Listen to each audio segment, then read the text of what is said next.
वृंदावन धाम की जय, यमुना महारानी की जय, ब्रजरज रानी की जय। भक्त भक्ति भगवंत गुरु चतुर नाम वपु एक, तिनके पद वंदन किए नासत विघ्न अनेक। बोलो सतगुरुदेव भगवान की जय। हमारे भक्तमाल के क्रम में आज हम आपके लिए लेकर के आए हैं भक्तमाल की कथा में लीला अनुकरण। तो कहते हैं भगवान का नाम लेकर भी भव सागर से पार मनुष्य हो सकता है और भगवान के धाम में रहकर भी भक्ति सरलता से पाई जा सकती है। परंतु कहीं भी रहें, परंतु लीला का जो चिंतन होता है उससे भगवान की सहजता से प्राप्ति हो जाती है। क्योंकि हम कहाँ होते हैं, जहाँ हमारा मन होता है हम वहीं होते हैं। तो नाभाजी महाराज ने ऐसे दो भक्त हैं जिनको प्रेमी भक्त का नाम दिया गया है, जो भक्तमाल के ग्रंथ में सरस भक्त हैं। उनमें है एक भक्तिमती, उनका नाम है रंतीवती जी।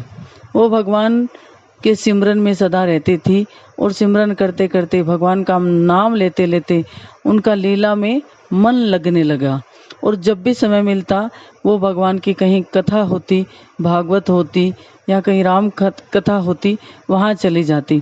और जैसे जैसे जो भागवत आचार्य होते भागवत सुनाते थे, जो लीला चलती थी वो उसी लीला के साथ हो लेती। आंख बंद करके ध्यान लगा करके वो कथा सुनती और जो लीला होती उसी में रम जाती और खो जाती भगवान की उसी लीला में।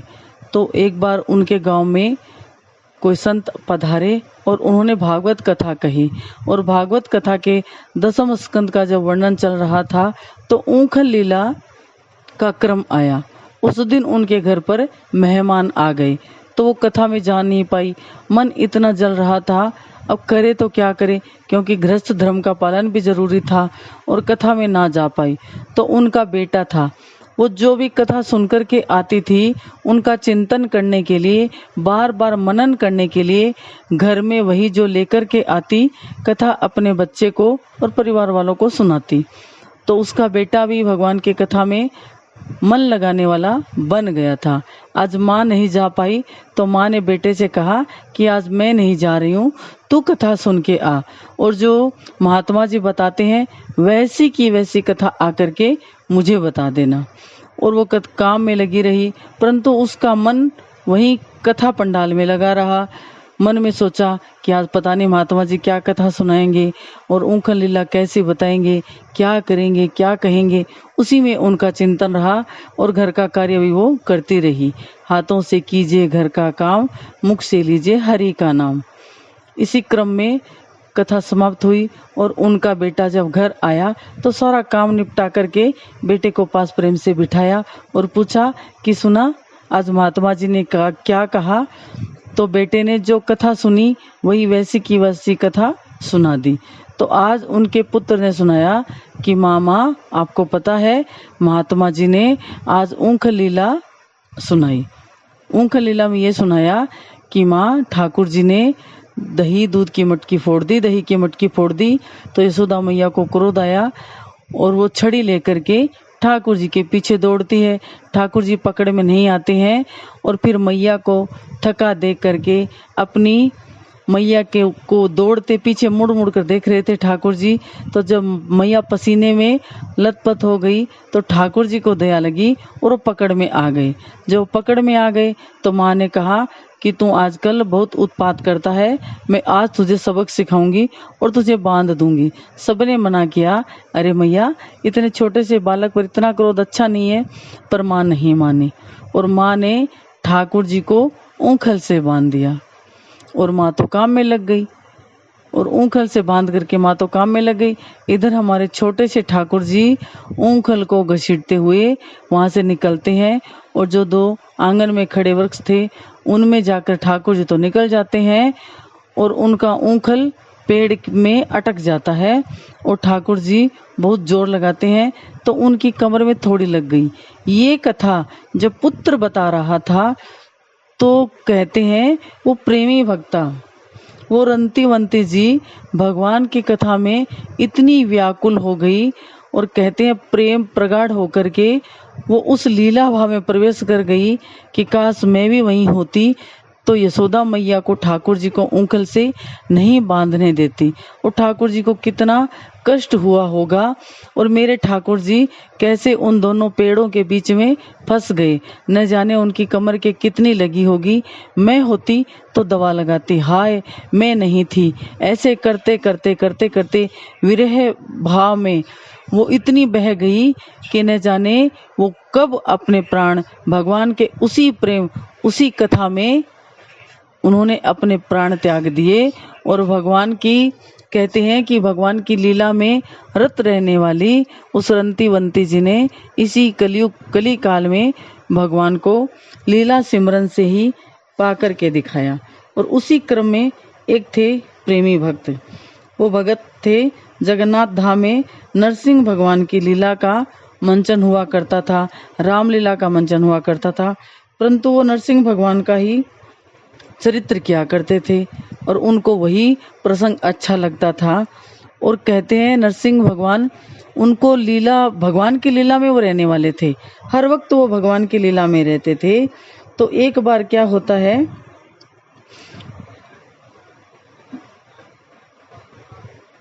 जगन्नाथ जी की जब वहां पर धाम में नरसिंह भगवान की कथा चल रही थी तो उन्हें नरसिंह भगवान का रोल करने का मिला और उन्हें नरसिंह भगवान से अति प्रेम था। और उनके सामने जो हिरण्यकश्यप आया और जब वो प्रकट हुए, जब उनको प्रकट होने का समय आया और वो प्रकट हो गए और छोटे से प्यारे से प्रहलाद जी को देख रहे थे, जैसे मानो सचमुच में उनमें नरसिंह भगवान का आवेश आ गया हो। और वो ऐसे लीला में रम गए, जो हिरण्यकश्यप बना हुआ था बेचारा, बना हुआ था किरदार, न जाने ऐसा क्या भाव उनको आया कि उन्होंने जो हिरण्यकश्यप का रोल कर रहे थे उस कलाकार को सचमुच में मार दिया। इतना क्रोध भर करके उन्होंने मार दिया, किसी के समझ में नहीं आया कि कैसे हुआ। और वो इतना क्रोध में तिलमिलाने लगे, उन्हें तो पता भी नहीं कि एक कलाकार मर भी गया है। कैसे तैसे करके उनको होश में लाया गया। अब जो कलाकार था जो मर गया, हिरण्यकश्यप बना था, उनके परिवार वालों ने जो नरसिंह बना था उस पर मुकदमा कर दिया। कोर्ट में गए और जब पैसी लगी, हाजिरी आई, तो उन्होंने कहा कि भाई मैं कुछ नहीं जानता, मुझे कुछ पता नहीं, क्योंकि मेरी इनसे कोई निजी दुश्मनी थी नहीं, मुझे नहीं पता उस समय मुझे क्या हुआ और कैसे मैंने ये कुकर्म कर दिया। मैं तो भगवान की भक्ति में लीन रहने वाला, मैं ऐसा नहीं कर सकता। पर किसी को भरोसा नहीं हुआ, किसी ने उनकी बात पर विश्वास नहीं किया। तो जज साहब ने फैसला दिया कि अब इसका तो एक ही उपाय है कि फिर से लीला का मंचन किया जाए और देखते हैं क्या सचमुच में भाव में प्रवेश कर जाते हैं। अगर भाव में प्रवेश कर जाते हैं और ये बात सच है तो न्याय अपने आप हो जाएगा। फिर रामलीला का मंचन किया गया। रामलीला का मंचन करके उनको दशरथ बनाया गया। दशरथ बना करके उनके सामने वही लीला करी गई और उनके सामने राम जी आते हैं, कैकेयी आती है और कैकेयी ने अपने 2 वचन मांगे और राम जी के लिए वनवास मांगा। तो ऐसे विरह वेदना का प्रसंग जब उनको मिला कि दशरथ बन करके उन्हें लीला करनी है, तो उस दशरथ रूपी लीला में वो प्रवेश कर गए और राम जी को देख करके मानो उनको क्या हो गया।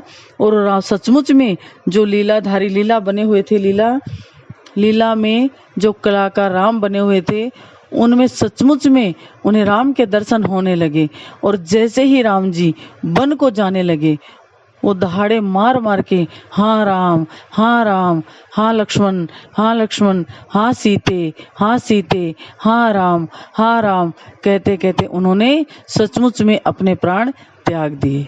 सबको बड़ा दुख हुआ कि सचमुच में भाव में रहने वाले हमसे क्या बड़ा अपराध हो गया। जज साहब के भी समझ में नहीं आया कि ये क्या हो गया। मैं तो न्याय करने को चला था, पर मेरे हाथों से तो ये अन्याय हो गया। एक भक्त का जीवन समाप्त हो गया, पर अब कुछ नहीं किया जा सकता था। तो इस कली काल में नाभाजी महाराज कहते हैं ये पक्की बात है कि जो लीला में रहते हैं वो सचमुच में वही होते हैं जहाँ भगवान की लीला उनके हृदय में, जिस लीला को याद करते हैं वो वहीं होते हैं। भले ही उनका तन कहीं भी रहे परंतु वो लीला में ही रहते हैं। तो मन से किया गया ध्यान, मन से किया गया लीला का चिंतन भगवान की धरा पर इस कली काल में भी हम भगवान के धाम को पा सकते हैं। हमारे ठाकुर जी की लीला में मस्त रहने वाले उन प्रेमियों की कथा हम आपके लिए लेकर के आए हैं और आगे के क्रम में हम आपके लिए ऐसी ही सुंदर सुंदर छोटी छोटी भक्तमाल की कथाएं लेकर के आएंगे, क्योंकि बड़ी कथाएं होती हैं उनमें थोड़ा समय भी लगता है। और अभी हमारा जो चैनल है वो अभी नया नया है, शुरू में हम आपके लिए छोटी छोटी सरस कथाएं लेकर के आएंगे और फिर जब आगे क्रम बढ़ेगा तो हम मीरा जी की, कबीरदास जी की, इनकी भी बड़ी बड़ी कथाएं लेकर के आएंगे। वृंदावन धाम में रह कर के भगवान की कथा सुनने को मिल जाए, इससे बड़ा सौभाग्य कोई हो ही नहीं सकता है। तो आज हमारी ये भक्तमाल की कथा ठाकुर जी के चरणों में समर्पित। जय जय श्री राधे, जय जय श्री राधे। बोलो वृंदावन धाम की जय, यमुना महारानी की जय, ब्रजरज की रानी की जय। आप सभी के हृदय विराजमान रहने वाले मेरे प्यारे प्रभु को प्रणाम। जय जय श्री राधे।